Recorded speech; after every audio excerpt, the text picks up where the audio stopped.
Hello friends, મારા ઘણા બધા સ્ટુડન્ટ્સ મને પૂછતા હોય કે પ્રિયેશ સર, જો એક લાઇનમાં તમારે મને મોટિવેટ કરવા હોય તો તમે શું કહેશો? હાય ફ્રેન્ડ્સ, આઈ એમ પ્રિયેશ પટેલ. મારે જો મારા વિદ્યાર્થીઓને એક લાઇનમાં કહેવું હોય મોટિવેટ કરવા માટે તો હું એમને એ જ કહીશ કે today is the last day of your life. આજનો દિવસ એ તમારી જિંદગીનો છેલ્લો દિવસ છે. દોસ્તો, પળ એક એક ક્ષણ તમે તમારી મોતની નજીક જઈ રહ્યા છો. ગયેલો સમય ક્યારેય પાછો નથી આવતો. કેટલો બી અમીર વ્યક્તિ કેમ નહીં હોય, એની પાસે કેટલા બી પૈસા કેમ નહીં હોય, એ પૈસાથી એનો જે ગયેલો સમય છે ક્યારેય પાછો નથી લાવ્યો. તો ક્વેશ્ચન અહીંયા એ છે કે જે સમય જઈ રહ્યો છે એની સાથે તમે શું કરી રહ્યા છો? તમે શું મોબાઈલમાં પબજી ગેમ રમવામાં બિઝી છો, કે સોશિયલ મીડિયામાં સર્ફિંગ કરવામાં બિઝી છો, કે પછી ફ્રેન્ડ સાથે બેસીને ગપ્પા મારવામાં બિઝી છો? દોસ્તો, તમારા લાઈફનો આજે લાસ્ટ ડે હોય તો તમે શું કરો? તમારા જાતને એક દિવસ ક્વેશ્ચન પૂછો. અરીસા સામે ઊભા રહીને ક્વેશ્ચન પૂછો કે અગર આજે મારા જિંદગીનો જો છેલ્લો દિવસ હોય તો હું શું કરીશ? દોસ્તો, તમને કોઈ કહેવા નથી આવવાનું કે આજની આ કલાક તારી લાઈફની છેલ્લી કલાક છે, અથવા આજનો આ દિવસ તારી લાઈફનો છેલ્લો દિવસ છે. એ દિવસે કદાચ તમને ઘણા બધા અફસોસ પણ થઈ શકે. કઈ રીતના અફસોસ? તો કદાચ તમને એવું પણ થાય કે મારી ફેમિલી સાથે મેં વધારે ટાઈમ સ્પેન્ડ કર્યો હોત તો સારું હોત.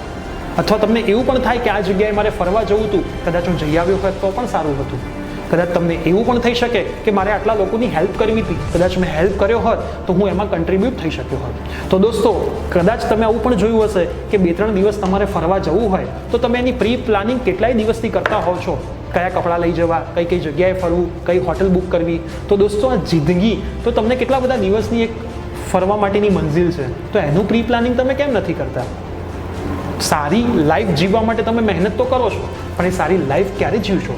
તો દોસ્તો, અગર આજનો દિવસ તમારી જિંદગીનો છેલ્લો દિવસ હોય અને તમે સવારે ઉઠો તો ફેસ ઉપર એ જ સ્માઇલ હોવી જોઈએ અને એ સ્માઇલ સાથે તમે જીવતા હોવા જોઈએ. જો કદાચ તમારે કોઈને સોરી કહેવાનું બાકી હોય, કોઈને થેન્ક યુ કહેવાનું બાકી હોય તો આજે જ જાઓ, એમને થેન્ક યુ કહો. તમારા ફેમિલી સાથે ટાઈમ સ્પેન્ડ કરવાનો હોય તો આજથી જ તમારા ફેમિલી સાથે ટાઈમ સ્પેન્ડ કરવાનું ચાલુ કરો. કોઈ જગ્યાએ તમારે ફરવા જવાની ઈચ્છા હોય તો આજે જ એ જગ્યાએ જઈને ફરી આવો. કોઈને તમારે હેલ્પ કરવું છે, કન્ટ્રીબ્યુટ કરવું છે તો આજે જ એ વસ્તુ કરી દો, કેમ કે કાલ ક્યારેય આવવાની નથી. આ વિડીયો એવા લોકો સાથે પણ તમે શેર કરો કે જે રોબોટની જેમ પોતાની જિંદગી જીવી રહ્યા છે, જે પોતાની જિંદગીમાં ફક્ત મહેનત કરીને પૈસા ભેગા કરવા સિવાય કશું જ કરી નથી રહ્યા. કે તમે એવી વ્યક્તિના વિડીયો શેર કરો જેથી એ પણ પોતાની રોબોટ લાઈફમાંથી બહાર આવે.